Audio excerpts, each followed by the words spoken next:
আসসালামু আলাইকুম ওরহমতুল্লাহি ওয়া বারাকাতুহু। আলহামদুলিল্লাহি ওয়াহদা ওয়াসসালাতু ওয়াসসালামু আলা আবদিহিল মুস্তাবা আল মুস্তাফা ওয়া আলা আলিহি ওয়া সাহবিহি রশাদা।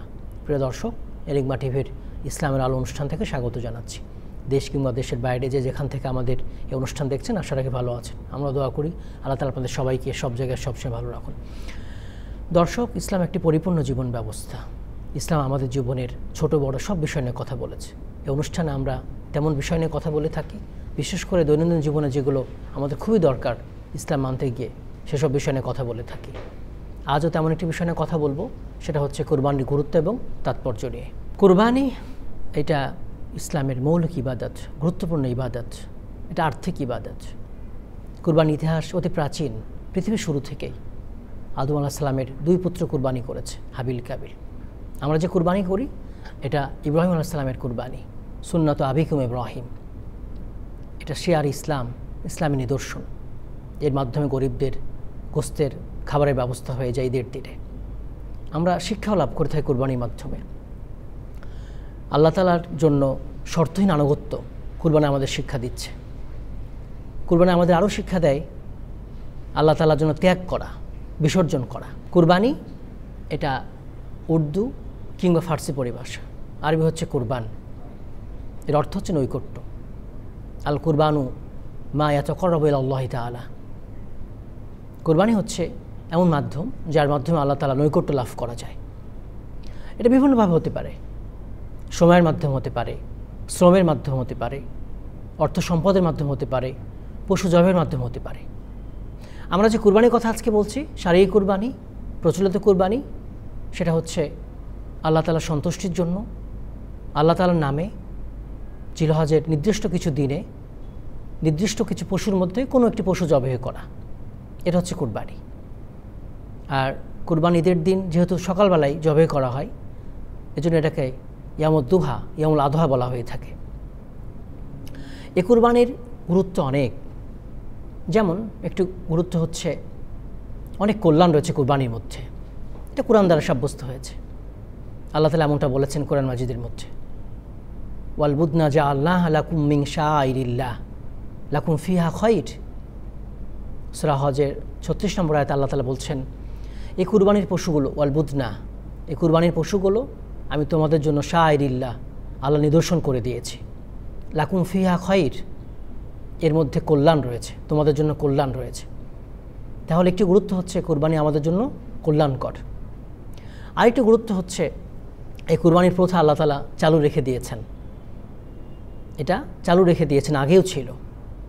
এটা কুরআন দ্বারা সাব্যস্ত হয়েছে। যেমন আল্লাহ তাআলা বলছেন, ওয়াফাদাইনাহু বিযিবহিন আযীম, আমি তার পরিবর্তে, ইসমাইলের পরিবর্তে একটি মহান জীব দিলাম। ও তারাকনা আলাইহি ফিল আখিরিন, আর এই প্রথাটা, কুরবানি প্রথাটা, এটা রেখে দিলাম পরবর্তীদের জন্য। আল কুরআন সূরা সফফাত আয়াত নম্বর 107-8। তাহলে এখান থেকে বোঝা যাচ্ছে এটা গুরুত্বপূর্ণ, এই জন্য আল্লাহ তাআলা এটাকে রেখে দিয়েছেন, সব যুগে রেখে দিয়েছেন, আমাদের জন্য রেখে দিয়েছেন শুরু থেকেই। কুরবানির আরেকটি গুরুত্ব হচ্ছে আল্লাহ তাআলা রাসূলুল্লাহ সাল্লাল্লাহু আলাইহি ওয়াসাল্লামকে সালাত পড়তে বলেছেন, কুরবানি করতে বলেছেন। যেমন আল্লাহ তাআলা সূরা কাউসারের 2 নম্বর আয়াতের মধ্যে বলছেন, ফাসল্লি লিরাব্বিকা ওয়ানহার, আপনি আপনার প্রভুর জন্য সালাত আদায় করুন, রবের জন্য সালাত আদায় করুন এবং কুরবানি করুন। এখানে একটু ব্যাখ্যা করা প্রয়োজন, তাফসীর করা প্রয়োজন, যেমন মুফাসসিররা করেছেন। সেটা হচ্ছে, আগে আমাদের সালাত আদায় করতে হয়, তারপর কুরবানি করতে হয়। আগে কুরবানি নয়। আগে কুরবানি করলে কুরবানি হবে না। সালাত আদায়, তারপরে কুরবানি করতে হবে। আরবের এই যে মুশরিকরা, কাফেরেরা, তারা তাদের দেবদেবীর নামে কুরবানি করত, পূজা করত, বেদিতে কুরবানি করত, জবেহ করত। আল্লাহ তাআলা প্রতিবাদ করেছেন। আল্লাহ তাআলা জানান দিয়েছেন যে মুসলিমরা এটা করবে না। তারা তাদের রবের জন্য ফাসল্লি লিরাব্বিকা ওয়ানহার, রবের জন্য সালাত আদায় করবে, তারপরে কুরবানি করবে।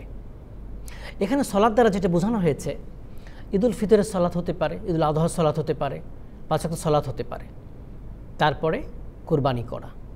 এজন্য কেউ যদি সালাতের আগেই কুরবানি করে ফেলে, তাহলে তার কুরবানিটা আদায় হবে না, পুনরায় কুরবানি করতে হবে। এটা ইসলাম শরিয়ার বিধান। তাহলে এখান থেকে আমরা গুরুত্ব বুঝতে পারছি। আল্লাহ তাআলা রাসূলুল্লাহ সাল্লাল্লাহু আলাইহি ওয়াসাল্লাম বলছেন, আপনি সালাত আদায় করুন, আপনি কুরবানি করুন, স্পষ্ট করে দিচ্ছেন। আল্লাহ তাআলা আরেক জায়গায় বলছেন, কুল ইন্না সলাতি ওয়া নুসুকি ওয়া মাহইয়ায়া ওয়া মামাতি লিল্লাহি রাব্বিল আলামিন। আপনি বলুন, নিশ্চয় আমার সলাত, আমার কুরবানি, আমার জীবন, আমার মরণ সব কিছু আল্লাহর জন্য। একটা জিনিস আমাদের মাথায় রাখতে হবে, আমাদের সব কিছু আল্লাহর জন্য হতে হবে, ইখলাস থাকতে হবে, একনিষ্ঠতা থাকতে হবে। লোক দেখানো হলে হবে না। লোক দেখানোর কাজ হচ্ছে শিরক, ছোট শিরক। এজন্য একনিষ্ঠতা থাকতে হবে, আল্লাহর জন্য হতে হবে। এটা কুরবানির অন্যতম গুরুত্ব। আরেকটা গুরুত্ব হচ্ছে কুরবানির, সেটা হচ্ছে যে ব্যক্তি কুরবানি করার সামর্থ্য রাখে, কুরবানি করে না। সুনান ইবনে মাজার মধ্যে রাসূলুল্লাহ সাল্লাল্লাহু আলাইহি ওয়াসাল্লাম একটি হাদিসে বলছেন, মান কানা লাহু সাআতান ওয়া লাম ইউদাহি ফালা ইয়াকরাবান্না মুসাল্লানা। যে ব্যক্তি কুরবানি করার সামর্থ্য রাখে, আল্লাহ তাআলা কুরবানি করার তৌফিক দিয়েছেন, আর্থিক সামর্থ্য দিয়েছেন, ওয়া লাম ইউদাহি, সে কুরবানি করলো না, রাসূলুল্লাহ সাল্লাল্লাহু আলাইহি ওয়াসাল্লাম বলছেন ফালা ইয়াকরাবান্না মুসাল্লানা, তাহলে সেজন্য আমার ঈদগাহে না আসে, আমার মুসাল্লায় না আসে। কত কঠোর কথা বলেছেন রাসূলুল্লাহ সাল্লাল্লাহু আলাইহি ওয়াসাল্লাম। যে ব্যক্তিকে আল্লাহ তাআলা কুরবানি করার সামর্থ্য দিয়েছেন, সে কুরবানি করলো না, সে যদি ঈদগাহে না আসে, সলাতে না আসে, কারণ সলাতটা আগে, তারপরে কুরবানি করা। এটাও কুরবানির গুরুত্ব প্রমাণ করছে হাদিসটা। আরেকটা গুরুত্ব হচ্ছে, এটা শিয়ার আউজিম, মহান নিদর্শন। এই কুরবানিটা আল্লাহ তাআলার কাছে খুব প্রিয় হচ্ছে এই ইহরাকুদ্দাম, কুরবানি করা, পশুর রক্ত প্রবাহিত করা এই দিনগুলোতে। শিয়ার আউজিম, মহান নিদর্শন। ইব্রাহিম আলাইহিস সালামের সুন্নাহ, এটা সুন্নতে আবিকুম ইব্রাহিম, এটা কুরআন সুন্নাহ ইজমা দ্বারা প্রমাণিত হয়েছে। রাসূলুল্লাহ সাল্লাল্লাহু আলাইহি ওয়াসাল্লাম কুরবানি করেছেন, রেগুলার করেছেন, 10 বছর করেছেন মদিনায়। এটা মদিনায় কুরবানি বিধান দেওয়া হয়েছে 2য় হিজরিতে। তিনি কুরবানি করেছেন, সাহাবীরা করেছে, সেভাবে আস্তে আস্তে আমাদের সময় পর্যন্ত চলে এসেছে। এটা মহান নিদর্শন, ইসলামের নিদর্শন, শিয়ার আউজিম, শিয়ারুল ইসলাম। এটা কুরবানির গুরুত্ব বহন করে থাকে। এবার আমরা যে বিষয়টা আপনাদের জানাবো, সেটা হচ্ছে কুরবানির উদ্দেশ্য কী, আমরা কেন কুরবানি করব, কী উদ্দেশ্যে আল্লাহ তাআলা আমাদের কুরবানি দিয়েছেন। আল্লাহ তাআলা কি চাইছিলেন যে ইসমাইল কুরবানি হয়ে যাক, ইব্রাহিম কুরবানি করুক? না, আসলে এটা না। কুরবানির একটা উদ্দেশ্য আছে। কুরবানির উদ্দেশ্য হচ্ছে তাকওয়া। অনেকগুলো ইবাদতের উদ্দেশ্য তাকওয়া। তাকওয়া মানে হচ্ছে আল্লাহ ভীতি, আল্লাহর ভয়, মুত্তাকি হওয়া। ইসলাম যেগুলো বলেছে সেগুলো মেনে চলা, হালালগুলো মেনে চলা, হারামগুলো থেকে বেঁচে থাকা, ইসলাম যেগুলো নিষেধ করেছে সেগুলো থেকে বেঁচে থাকা, এটা কুরবানির উদ্দেশ্য। দেখুন, আমরা যদি আল্লাহ তাআলা বশীভূত করে না দিতেন, এই পশুগুলো আমাদের কথা শুনতো না, আমরা দুর্বল, তারা শক্তিশালী। এজন্য আল্লাহর অনুগ্রহ আমাদের স্বীকার করতে হবে, জানান দিতে হবে। আল্লাহ তাআলা আমাদের তাদের বশীভূত করে দিয়েছেন, নাহলে আমরা পারতাম না।